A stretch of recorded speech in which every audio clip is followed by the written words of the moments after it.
રાપર નગરપાલિકાની ચૂંટણીમાં આજે ફોર્મ ખેંચવાના અંતિમ દિવસે 3 કોંગ્રેસના ઉમેદવારોએ ફોર્મ ખેંચ્યા અને ભાજપ અને કોંગ્રેસ વચ્ચે સીધી અને આરપારની લડાઈ નિશ્ચિત બની.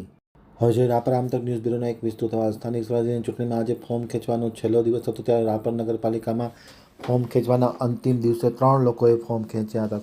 કોંગ્રેસના 3 ઉમેદવારોએ છેલ્લી ઘડીએ ફોર્મ ખેંચ્યા હતા. રાપર નગરપાલિકામાં હવે કોંગ્રેસ અને ભાજપ વચ્ચે સીધો અને આરપારનો જંગ ખેલાશે તેવી પરિસ્થિતિ દેખાઈ રહી છે. રાપર નગરપાલિકામાં છેલ્લા 3 દાયકાથી ભાજપનું શાસન છે ત્યારે રાપર નગરપાલિકામાં કુલ 7 વોર્ડમાં 28 ઉમેદવારો છે અને કોંગ્રેસ અને ભાજપ વચ્ચેની સીધી લડાઈ છે. આજે 3 ફોર્મ પાછા ખેંચી લેવામાં આવ્યા હતા. ખાસ કરીને બચુભાઈ આરેઠિયા અને સંતોકબેન આરેઠિયાના નેતૃત્વ હેઠળ કોંગ્રેસના ઉમેદવારો કમર કસી રહ્યા છે તો બીજી બાજુ ધારાસભ્ય વિરેન્દ્રસિંહ જાડેજાના નેતૃત્વ હેઠળ ભાજપના ઉમેદવારો પણ ચૂંટણી જંગમાં કમર કસી રહ્યા છે.